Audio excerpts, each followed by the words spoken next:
slower lifestyle. Yeah. And this will kind of come up in the talk a little bit, tons of golf. But take 1 minute while we're waiting, one more before we begin. And I'll ask you, besides the pandemic and this, Kirk, and this would have been a really good question, to think back in your own life around who may have been a good coach, a memorable coach that had a positive impact on you. And just share that with each other too, because that's a lot what we're going to talk about tonight, the coach in our head. And you'll hear about one of my coaches as well. Yeah. But just reflect back on a coach in your life that you think about fondly.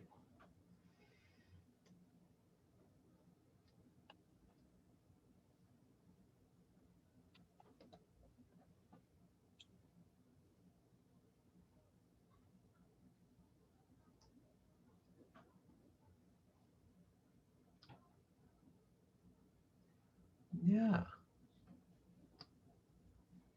So thank you for sharing. You, besides people right now, if you've just come in, we're going to start in a minute. But while we're waiting, people are sharing either a pandemic perk or a coach that they really liked in their life that they think fondly of. So you can see a coach, Roger Ogden, and smart, visionary, clever, funny, Coach Leslie, my tennis coach. And just appreciate, because that's what a lot of what we're going to talk about. We have these coaches externally, but also to think about the coach in our head internally. And we're going to talk about that. So we'll give it about 30 more seconds, and then I think we'll have a quorum to begin.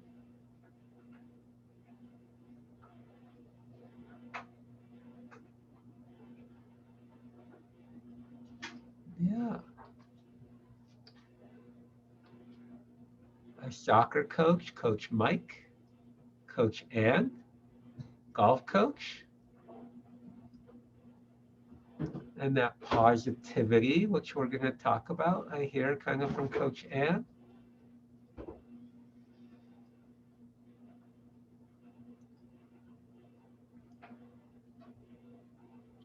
So I'll pass it to my colleagues. I don't, if there is something you wanted to all start with before I jump in. Yeah, so we'll go ahead, we'll get started. Just wanted to thank everyone for taking time to join us tonight. We're really excited about this topic. We think it'll be really beneficial. Couple of housekeeping items. Just want to make sure you stay muted throughout. This will be interactive, but we are going to use the chat, and then we do have a poll, so you won't need your microphone on. And then if you could keep your cameras off as well, that would be awesome. We are going to have a survey available at the end. We would love any feedback that you have on this. This is our second speaker series that we've done, so we're constantly working to make it more and interactive for you guys, make it worth your time, make it fit your schedule. So any feedback that you guys have at the end of this would be great. And then we have a couple of other events coming up. April 14th, we're going to be doing a Cooking with Kids session, and that's going to be with a dietitian from Children's Hospital, and that will be an interactive recipe, and she'll go through how to make a healthy meal and how you can get kids involved in cooking. And then we also on May 4th are going to kick off Mental Health Awareness Month with Allie Schreier. She's a licensed clinical social worker, so she's going to do a session with us on May 4th. So stay tuned for more details on that, but you can go and sign up for both of those now on our website. So those are both available if those fit your schedule. So I'm going to introduce Scott. He is our speaker tonight. He is the Director of Stress and Anxiety Programs at the CU Anschutz Medical Campus. And his specialty is child, adolescent, and adult psychology. So he is very well known, I think, throughout the Denver area with the school districts. He does a lot of talks with the districts. So we're really excited to have him here. And Scott, I'll let you take over and get us going. All right. Well, thank you all for having me. And that's not my favorite picture of myself, but I'm always challenging myself to do things that make me anxious. So having a picture I don't like is one of those ways. But yes, folks, so I'm the director of stress and anxiety programs over at a smaller organization on the Anschutz campus called the Helen and Arthur E. Johnson Depression Center. And I used to be the director of anxiety and stress programs at Children's Hospital. And my role is sort of helping people better understand their brain and what can get in the way of performance, which can include anxiety. And another thing that can get in the way of performance is the coach in our heads. So I'm so happy and thankful that the Crown Foundation has brought me in to talk about this. And I hope you get something from today. And I do hope we can make it a little bit interactive. As we said, we'll use the chat function throughout. And I'll be monitoring it. I've gotten kind of a little bit skilled during the pandemic to have kind of going and talking and also monitoring. And I'll share with you at times they'll be interactive and at times we'll have some time for Q&A at the end. And then a little bit besides me, I try to practice what I preach. I have 3 kids who are in sports and in competitive sports. And I was an athlete as well, and my wife was too. And so we try to incorporate these principles, and we'll talk about too at the end, sort of as a parent or coach, how do you walk the walk and not just talk the talk? So without further ado, let's start to talk about the coach in our heads. So the first off, I have this whole theory of mine that I don't want to go into all this detail, but one part of our brain, and it actually lives in our frontal lobe, is our motivation system.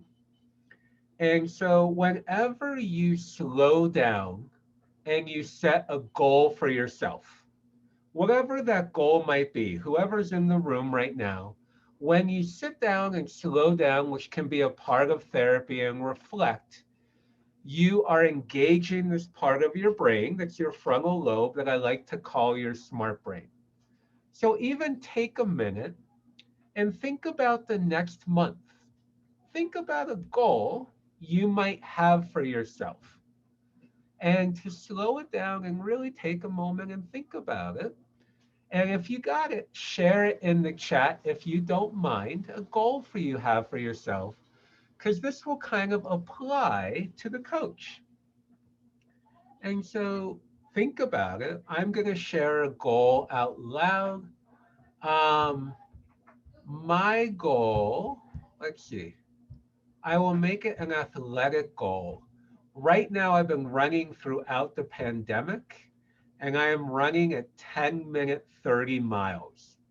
And I would like to get that down to back to kind of 10-minute miles. So that's the goal I'm going to share, but take a moment and reflect on a sport goal, a personal goal, and just to kind of make it more apropos, and feel free to type it in the chat or just think about it in your head. But after your smart brain sets that goal or intention, then built into our smart brain is coach. And now coach's job is to take that goal and try to bring it into reality. Try to help you manifest that goal. And so our goal, our coach's job is again to help us achieve our goals and as well to help us motivate. So thanks for sharing. Improve my vertical jump. I'd like to get a run a mile every day. Awesome. Thank you for sharing some of those. So what I'll share with you though, not all coaches are created equal. And so let's go over some of the coaches we can develop in our head. And so I want you to think about, when you think about your own coach, sort of what you might hear in your head to motivate you. So I'm going to go back to kind of help you describe these coaches. So the first kind of coach we can have in our head around a goal, I like to call it critical coach or drill sergeant coach. And drill sergeant believes that I have to tear you down to build you up, and that the best way to motivate you is by being critical.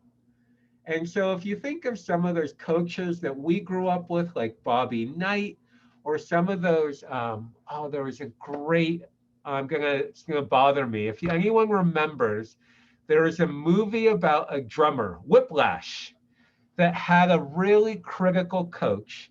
And so if you hear kind of a critical coach in your head, let's take my goal to run 10-minute miles, I might hear something like this in my head. Hey, Scott, you lazy piece of poop. You're fat. You're pathetic. You got to run faster. You're an embarrassment. You suck. You're horrible. So really beats me up and is negative to try to motivate me. And remember, the spirit is motivation, but it comes out in a really critical way. So that's the first kind of unhealthy coach. The next kind of unhealthy coach, I like to call it guilty coach. So guilty coach is going to try to use guilt to motivate. So this is how a guilty coach might sound with that same goal. Hey, Scott, you're really letting your team down. If you were faster, your team would be doing better. Or your family would be really embarrassed or disappointed by how fast you're running. You got to get that time up. Or, Scott, you should feel really bad about your time. You got to pull it up. So that's what guilty coach kind of sounds like. The third kind of coach is who I like to call doubting coach. And doubting coach is actually going to doubt your ability to achieve that goal. Because what doubting coach wants you to do is go, oh, yeah, you don't think I can do it? I'll show you. So if you have a doubting coach in your head, it might sound something like this. Scott, there's no way you can run 10-minute miles. You're 44 years old. That's beyond your prime. There's no way you can do it.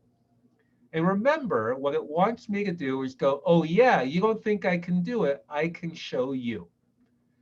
And the last kind of coach, kind of that's what I'll put in this more unhealthy category, is what I like to call comparison coach. So comparison coach tries to motivate you by pointing out people who are better and who can do it better. So for example, if I had a comparison coach in my head, I have a friend who's my similar age, similar lifestyle, and he is running 7-minute miles. And the comparison coach might say, look at how blank is running that right now. And you can't even compete or come close. And what it wants to do is compare me as a form of motivation. But if you think about it, all these coaches have the goal to motivate. But when we look at the evidence on sort of effectiveness at motivation, these coaches don't really do well. They sort of learn they're kicking us while we're down. And they're kicking us to get up, but most of the time, if we're on the ground and being kicked, it makes us want to stay on the ground. It doesn't really help us get up. So again, speaking to one of my basketball coaches who I love, who I'll talk about, he used to say, if you can do it wrong, you can do it right. So here are some of the unhealthy coaches we develop. But let me share with you kind of what I want to help you develop is what I like to call healthy coach. And healthy coach doesn't use these other motivation tactics. It uses a lot more positivity, a lot more belief. Hey, Scott, if you want to get to 10-minute miles, you can do it. You got to put in the work. You can make it happen. But anything you set your mind to, you can achieve. And healthy coach, kind of to take a quick divergence, kind of does feed into this growth mindset. So I'm not sure if you know this from the literature or education. There's this woman who's called Carol Dweck, and she does research on sort of fundamental ways to approach the world. And the growth mindset is the belief that anything is achievable if I'm willing to put in the work and the effort. And again, that growth mindset really motivates people to try harder and push themselves, as opposed to the fixed mindset, which is things are, you're born that way. You're born fast, you're born good at math. So why try? Because I either got it or I don't. And when I look at people, they can see that. So a healthy coach, back to that kind of similar mile thing of running a 10-minute mile, would sound kind of something like this. Hey, Scott, as I said, you got this. You want to make that 10-minute mile, put in the work, keep practicing, let's figure it out, and you're going to get there.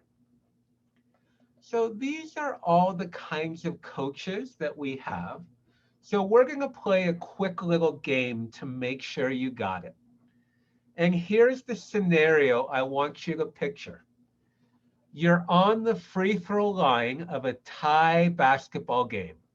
With 1 second on the clock, you've been fouled, and you have one more shot to make at the free throw line to win or lose the game.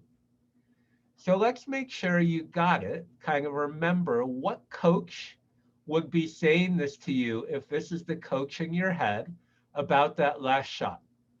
So number one, you don't want to let your team down and miss the game-winning shot. If that's what you're hearing when you're at that foul line about to take the shot, what coach is sort of loud in your head right then? And in the honor of the great Alex Trebek, yeah, guilty coach. Ba-na-na-na-na-na-na. You got it. That's guilty coach. Next one. You got this. You've made this shot 1,000 times and you'll make this one too. If that's what I'm hearing when I'm at the free throw line, yeah, that's that healthy coach. Yep. Next one. You have proven nothing in your life. You suck. Show them all they got it wrong. You're pathetic. Yeah, that's that critical coach. Yeah, it could be guilty, but I was going for, and you're right, that more critical, beating yourself up, trying to motivate you by calling you names and calling you out. Next one. Steph Curry would sink that shot without a problem. He'll make it. Yeah, you're all doing great. Yeah, that's that comparing coach that's coming out trying to compare you to motivate. But a lot of times when you're comparing yourself like that, as we said, those unhealthy coaches decrease performance. And then the last one, you're right at the line and you hear, I don't think you're going to make that shot. You're not going to make it. Yeah, that's doubting coach. And that's the thing, remember, doubting coach, if we don't understand, it's, again, a bad coach in our head. A lot of times kids and all of us can start to just believe the doubt. And it can become a pervasive belief, as opposed, and that's one of the things I work with kids, is helping them see that some of that is a doubting coach and not truth. This is a bad motivation tactic. So again, here are the different coaches, and now that you got it, want to talk a little bit of how do we develop a better coach in our head, one that's really going to fuel better outcomes with performance. And so there's a couple steps to it. So step one to developing a new coach is to give that healthy coach a name. And that's what I was kind of having you think about, and I talk about with kids. We might spend some time and talk about healthy coaches in their life. who they might wish was in their head. And it could be real, it could be fictional, just someone who they think of that really has that kind of positive quality that they wish they were hearing in their head. And let's give that coach a name and take a minute yourself and think about who's that coach for you. And the picture you'll see is the coach I keep referring to, which was my high school basketball coach, Coach Gomez, who had so many of these kind of great quotes in different ways, but was pushed us to work hard, but in this sort of inspirational, motivational way, and not so much in this other kind of unhealthy coaching way. So think about what you want to name that coach, and then what you would name this unhealthy coach in your head. The coach that doesn't work for you so well, that may have worked before, but now you're learning isn't going to get in, that might get in the way of performance. And I work with performers or athletes across all the spectrum, even the highest performance athletes can have some more of these unhealthy coaches in their head. And there's a big fear of letting go of this coach because it's gotten them so far. And they are at an elite level with that coach, and they're afraid to let go and have a new coach. But I try to help them see and experiment, but to see that that coach, even at an elite level, keeps them from performing at their best. And if they can adopt a new coach, then we can sort of even access greater heights in their performance. So the first part, step one, as we said, is name the new coach you want to have and name the unhealthy coach. And that could be the bad coach you've had, the coach you don't want in your head, and to name it for yourself. And maybe as a parent, you could talk about this and let them know. So that's step one. Then step two is then we want to learn to practice. So first off, we want to learn to hear when our unhealthy coach chimes up. And we want to be able to go, let's say that negative coach in your head. Anyone want to throw out a negative coach that they've had or that they want to name in their head? Um, let's say, for the sake, it's Bobby Knight. Again, a winning coach, but used a lot of criticality. And you can kind of recognize that. So when you start to hear Bobby Knight in your head, this is what I coach kids to do. To start off with saying, I hear you, Bobby Knight. I hear what you're trying to do is motivate me, but in some way I invite them to fire Bobby Knight. So it can look in any way they want. They can be, Bobby Knight, you're fired. Bobby Knight, I'm escorting you out of your head. Bobby Knight, that's a bad motivation speech. It's not helping me. But some form of saying adios to Bobby Knight. And then step three is then an invitation to really hear and bring healthy coach in. So sometimes the kind of opposite of who I think of when I think of Bobby Knight, I think of Coach Krzyzewski as a much more coach that uses this healthier way to be.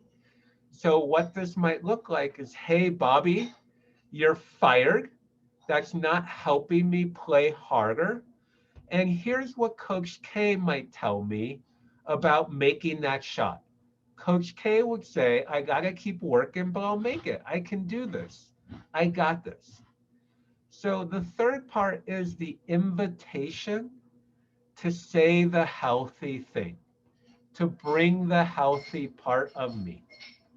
And then, so that's step two, is we want to start to practice that. And so let's make sure you kind of got it. Let's practice. So taking a whole different sport, it is soccer season. My kids play soccer, and my son just was in my 7-year-old was just in a tournament and they went to penalties.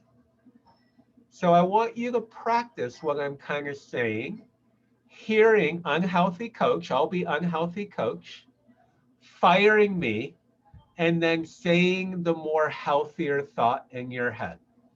All right? So imagine this is what you hear. God, you're really going to miss the shot and everyone's going to be let down. So that's what you're hearing as your head as you approach to take the penalty shot. So step one, try it. I hear you, unhealthy coach.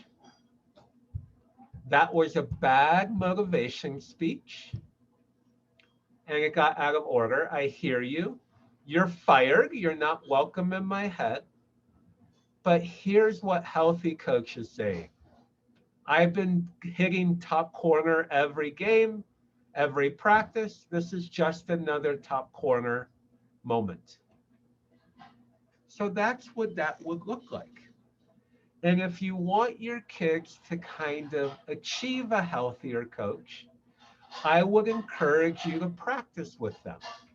This can be what you do in the car, especially on the ways to practices. You can have them, you can be unhealthy coach, and you can have them practice having a healthier coach. What's healthy coach telling them as they approach practice today? What's healthy coach telling them as they are in practice? So there's ways to practice. And so part of what I recommend for that carryover is the same thing we know with any time we're helping kids acquire a skill and take that skill to the next level. And this is the same work I do with any skill I'm working with kids. So first you got to teach the skill and practice it a little bit. Even if that skill, like saying soccer, is throw-ins. First, you got to teach the kids how to do a proper throw-in, 2 feet on the ground, behind your back, what that looks like. Then you got to get them to practice the skill, and especially in low-level conditions, and get them used to it. And then you want them to practice the skill in more scrimmage or game time conditions and get them used to it. And you want them to over practice in other activities too. And if they've practiced enough, the hope, and they've scrimmaged and done all this, the hope is that skill is going to carry over into the game. And that's when you know as a coach or a parent, you've practiced that skill enough when you see them doing it in their performance. When you see and you hear that healthy coach coming out in the game. When you hear that, if they're upset or angry, do you hear their healthy coach or do you hear a critical coach beating them up after a game? And if you've practiced enough, that's when you know you've gotten it. And if not, that same kind of thing I say, because I coach as well, if you don't see it in a game, it's not necessarily a time to yell at the kid because they're in the game and it's not necessarily going to change anything. It's about saying, okay, we got more practice to do. We got to take it back to the practice field and get them working on it more. So step 3 is really building in practice. So as we're trying to help, and again, when we want to help acquire any skill, motivation becomes really important. And so that's also, I've done a lot of talks with parents, and we just came through, folks, the 1-year anniversary of school shutting down. And I queried parents for this talk I just gave all over Colorado. What is the number one issue that they're kind of dealt with during the pandemic? And so I'll give you number one. Anyone want to guess? Take a moment. What do you think the number one challenge parents reported facing during the pandemic with their kids? And there were a bunch. I had a top 10, but the number one challenge was mental health was number 3. Great guess. Homeschooling, yeah, you're rounding out. Yeah, e-schooling was another top concern. I think it was number 2. And tied for that was motivation at number 2. My kids are so unmotivated with homeschooling, it's pulling teeth and hard. But number 1 was the isolation and how hard the isolation has been on families. And that was the most consistent report. And that's why I'm so thankful for the Crown Foundation and things like that too, for sports, both in my life and my kids' life, to have some of those things that can reduce that. So motivation is a huge issue. And especially right now with kids, it's a big one. So to help you coaches, parents kind of think about motivation, first off, to be aware of and kind of see it, that one size does not fit all when it comes to motivation. Every kid is a little different. And you have to be really aware of that. And an effective coach or parent can kind of understand what works better and what button to push to help motivate with different kids. So the first traditional thing that you always have for motivation, they call it the carrot and stick. So what are the positive things we can use to motivate for practice? Is it extra rewards? Is it getting out of chores? Is it more free time? Is it time to have fun with friends? So every kid is a little different on what's rewarding. And then you have your sticks. What is more of a punishment? And not to think of traditional punishments, I'll say, one of my kids during the pandemic, my 13-year-old, has gotten way too comfy, again, being by herself and watching TV and not engaging with the soul. And so to motivate her, coincidentally, but also make her practice being social, her kind of stick when she's not getting her work done is she has to hang out with friends. She has to text people. She has to be social because that's hard for her. And that's more of a stick. So really think about sort of what are the carrots and sticks and what kind of would motivate my kid to practice doing some of this work in the car with me. Because it's not fun, it's work. And they'd be rather just kind of chill out. They'd rather listen to music, but doing the work is really important. And to go back to Coach G's statement, my coach Gomez, he used to say, and I love it, you got to pay the boss. You got to pay the cost to be the boss. So what's going to help pay the cost to do the work? And a lot of times that doesn't come intrinsic or from within. We need some extra push, especially around the hard things. So that's number 1 to think about in your coach's bag or your kid bag or parent bag. And we do know that carrots usually work better, but some kids are more motivated by the stick or losing things or taking things away. It's better for motivation. Number 2 is, again, for motivation, is to slow down and to do a better job understanding what's getting in the way of the performance we want to see. What are the barriers? And to not assume it's just motivation, but to figure out, talk to your kid, talk what's hard. You used to love to go outside and dribble. You used to love to put in that work. Why don't you do it anymore? What's getting in the way? And it might be their mental health. It might be, hey, I don't, fit in on the team anymore, or the coach doesn't care.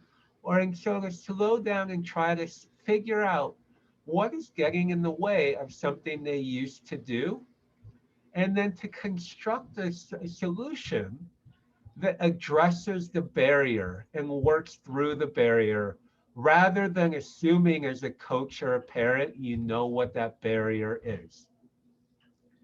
And then the last one, which is a little more nuanced, but out of the field of mental health, we sort of looked at one of the things we looked at actually as a field is why are we not good at helping people who struggle with addiction?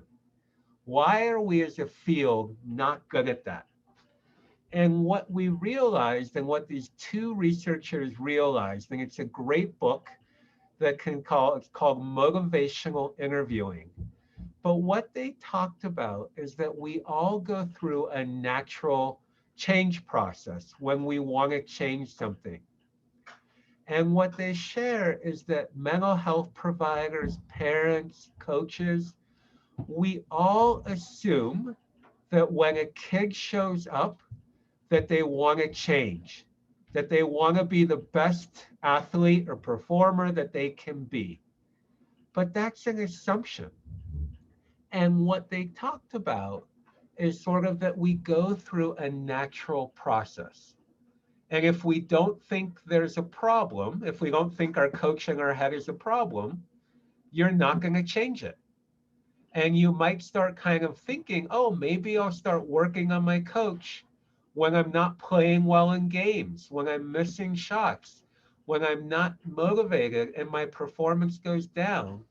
That might be what moves me from what they call pre-contemplation or denial to getting a place where I start thinking about, well, is this a problem? Is my left foot a problem? You know, it never hurt me when I was 8 years old to not have a left foot. I was dominating. But now that I'm getting older, not having a left foot is starting to get in the way of me kind of being first team or getting where I want. And we go through this part then where we contemplate. So we move from pre contemplation to where we contemplate. Is it worth the effort? Is it worth it? Is it worth kind of the time and effort to put it in? And sometimes as kids or adults, we decide it's not. It's not worth the effort. And we go back to doing what we're doing. But then we do sometimes decide it is worth the effort. And then we start to figure out how do we do it? And we develop a game plan of how do I shift? And that's when we prepare and we put that plan into action. And if we have a good plan and we do that plan for 6 months, it rewires our brain. And now our ability, it becomes a habit.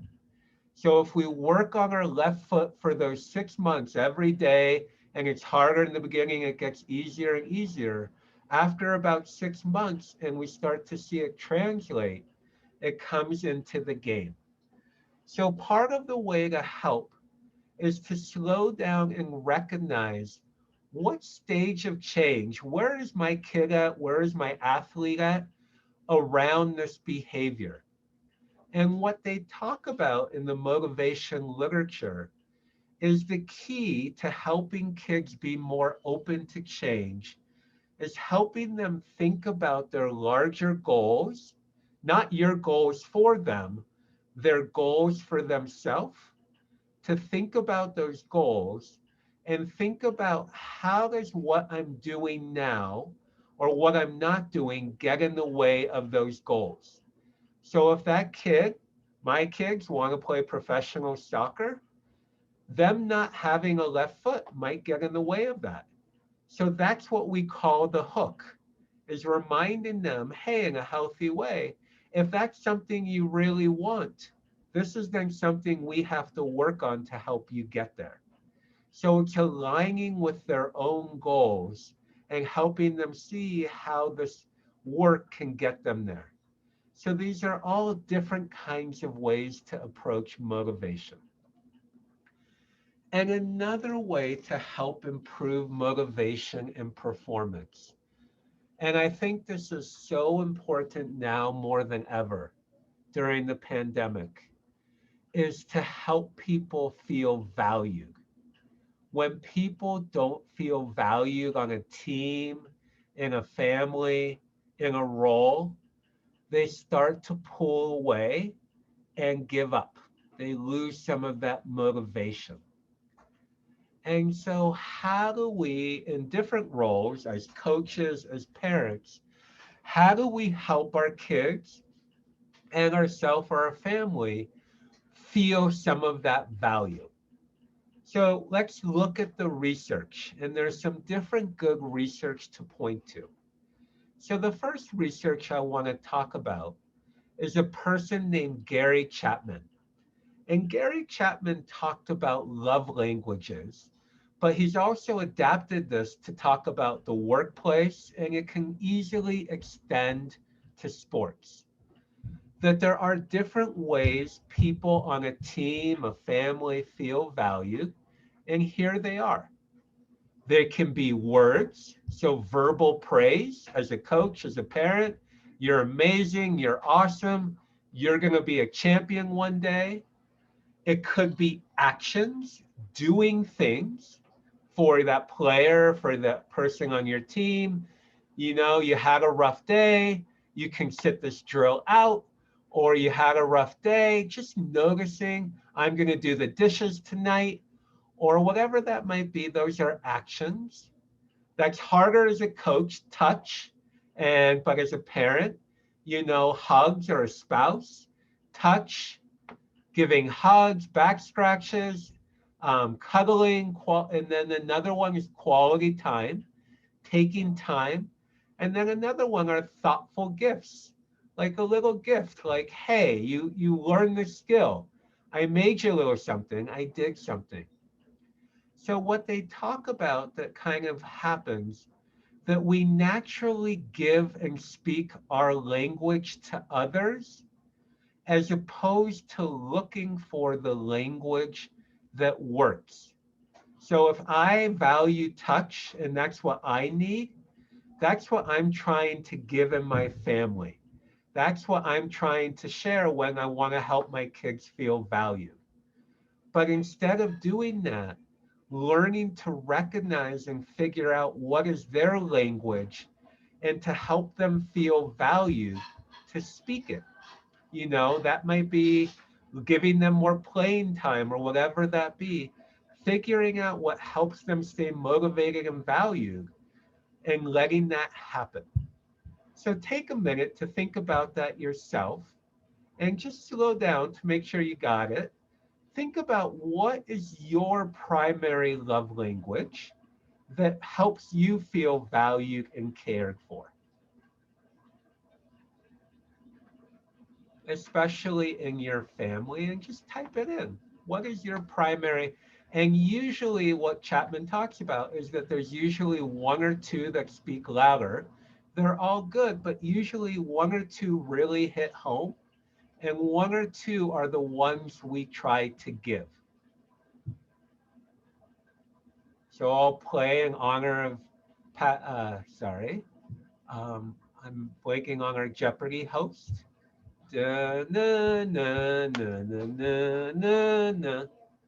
Da, na, na, da, da, da, na, na, na, na, na. So with that, are there any of you still with me? Can you recognize what is your love language? And if not, there are some apps too to figure it out. Feel free to Google that. Another way, thanks Patrick for sharing. And again, being aware, and you can talk about this as a family, and I think now more than ever, as the pandemic is going on, or as a team, how do we pick each other up? How do we help each other feel as part of the team or value? This can be a really good talk. Another is another researcher named John Gottman talks about love maps.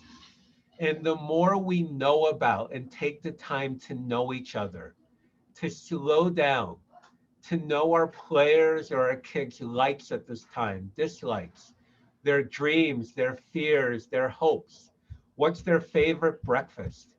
The more we slow down as coaches in that and build some of those connections, they call it increasing that love map. And if you act on that love map, it helps that person feel more valued. A third way to be aware of that really does help feel value is resolving tension or conflict. which can be a whole talk in itself, and I'm not going to go into, but I'll share with you one tip around that. Imagine I said to you, we're all going to play a big game of Uno right now. Before we start the game of Uno, what might you ask me? Folks, you might ask me, what are the rules? What do you do when you get a draw two? How often do you have to draw? And every house has their home rules. And we would never think to play a board game without sharing the house rules or agreeing on the rules before. But we don't do this as families, as teams. We sometimes don't share. This is how we negotiate conflict as a team. This is how we work through it. And so setting that as a parent or a coach, you're saying, here are the rules, or let's talk about the rules, and then trying to apply those rules to make it better. And so that's another thing, not all players are happy on teams. Not all kids right now are happy. Their mental health is suffering. There's lots of things. So one of the things you can try to do is work through conflict. And then the last thing before we open it up to questions is just remember as a parent or a coach to slow down. And I always say, if there's something you learned tonight, rather than expecting our kids to know it, is to teach it. And before you can kind of expect your kid to kind of know how to swim, have I taught them how to swim? And the same is true with anxiety work and all those things. Have I taught them the skills necessary to be successful? And once they have the skills, my job as a parent or coach changes. If my kid knows how to ski, my job is to get them on the mountain at the level that's appropriate for them. If they don't know how to ski, I got to teach them or find someone who can teach them to help them learn the tools to get on the mountain. Number two, remember, as parents and anytime as a coach, kids learn so much more by not what you say, but what you do. You're modeling. So if you tell them they need a healthier coach in their head, and they see you beating yourself up and being critical of yourself, they are not going to listen to what you say. They're going to listen to what you do. And this is a big thing around screen time too. Another big parent issue right now. But if you're telling your kids you should be on your screen less, also being aware, how am I modeling that? How am I using my time? Number three is sort of remembering how finding ways to incorporate this.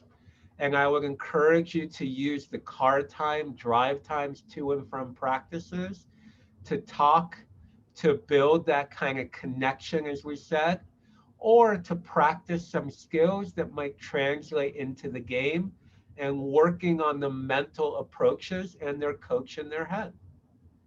And slowing down and kind of figuring out their values and again, trying to align them to help with motivation and change. So folks, you all have been awesome and I'm about to open it up to questions.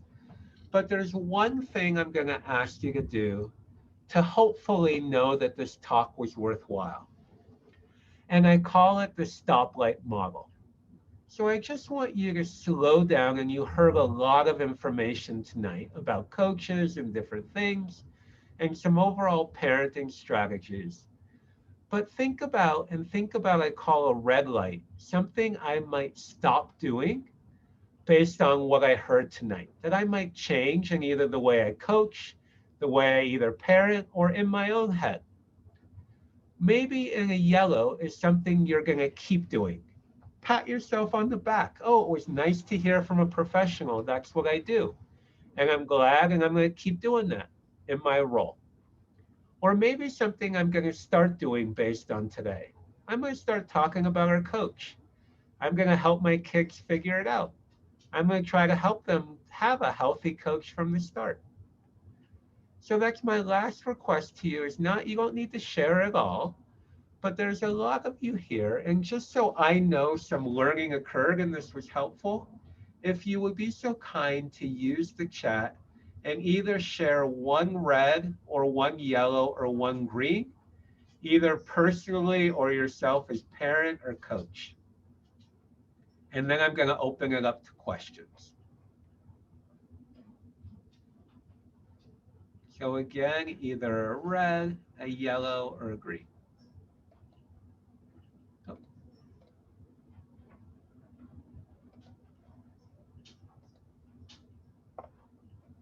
And I will go back.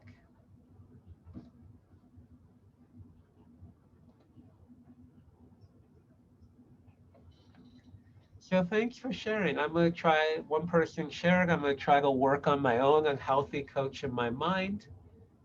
And again, that kind of method of learning how to develop that healthier coach is part of it. Especially with teams, talking to them about their coach in their head, who's motivating them around performance. And one other thing I'll share, because remember, folks, my work is a lot in anxiety, that kids that tend to have more of a critical coach in their head also have a lot more anxiety, and they kind of go hand in hand and they beat themselves up. But just to know, that's why I also work at a depression center. I kind of share that kids that have that underlying anxiety and more of an unhealthy coach, and then get overwhelmed with the amount of stress that are going on in their life, they're the ones who are really susceptible and vulnerable to depression. So helping your kids early on develop a healthier coach and work on it is also protecting them from further mental health issues like depression later on, and can also be useful in the fight against anxiety, which is another talk. If you like, feel free to go to the Depression Center website. And there's a whole bunch of talks like this, and one of them is on anxiety, and another one is on depression. So, folks, you've been fantastic. And I'm going to open it up to, again, if you'd rather use the chat function, feel free. But we're not such a large group either. If you do want to, at this point, if anyone wants to unmute and share their video and ask a question, feel free. And I will write that website right now. Great question. I want to make sure I'm doing right.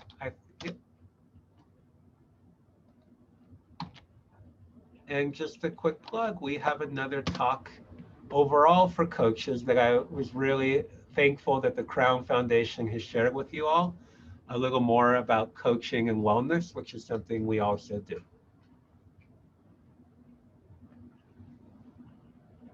So again, we have a couple minutes. Any questions? And I know, please folks, fill out the, I always, my own, I want to make this the best talk it can be, and my talk's really good. And so I also will appreciate any feedback you give to the Crown Foundation and to fill out their sort of evaluation.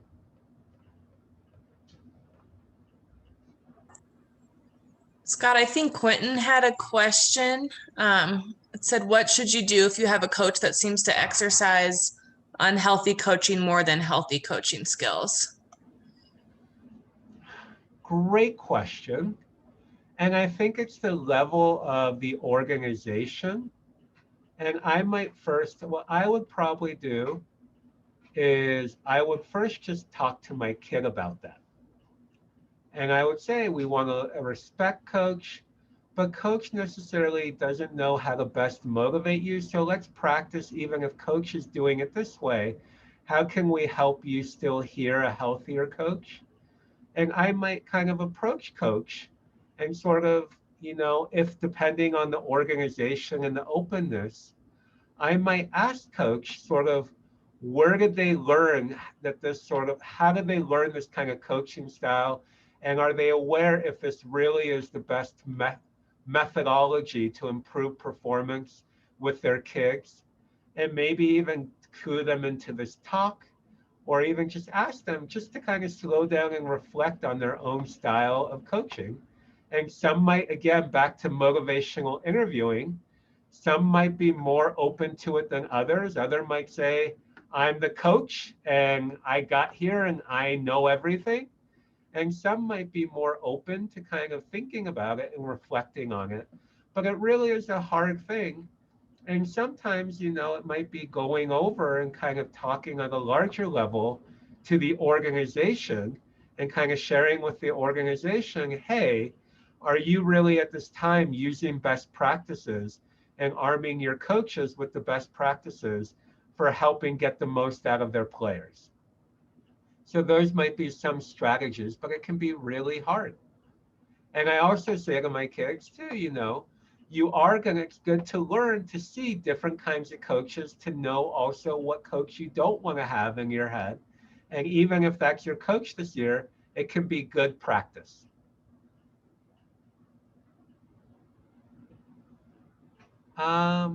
Great. So one of the questions I saw, what if my inner mean coach is more motivational to me than my inner nice one? So I wonder if there's a way that you could figure out a way, because long term, we know that that kind of mean coach is not going to work for everything in long term. And to figure out, is there a way that I can still motivate that doesn't have to be so harsh, and come up with something? So, and then I appreciate that, just the thought of how 5 love languages. But again, you know, if you really want to motivate a kid, part of helping any kid feel motivated is helping them feel seen and valued. And so it does really tie into motivation and helping influence, is that ability to help everyone. And I would say more now than ever, it's really easy to feel unappreciated and not valued. And that's kind of one of my talking points to everyone, to try to do a little more of that to help continue to get through the worst marathon ever. I'm calling it right now the COVID Ultra Marathon.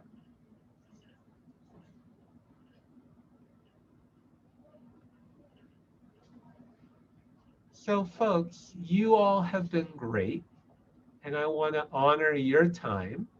And I'll stick around for one more question. But again, you all have kids, a busy life, and lots going on. So I so appreciate you taking an hour out of your time to hear this. And I hope you left with some good ideas and some ideas to kind of help. But if there's one last question out there, or if you just want to hop off, go get some dinner, because I smell pizza for my future for dinner. So I'm excited for that. Thank you, Scott. This was awesome. To anybody who's still on, the survey link is in the chat. We would love it if you could take a few minutes and take that.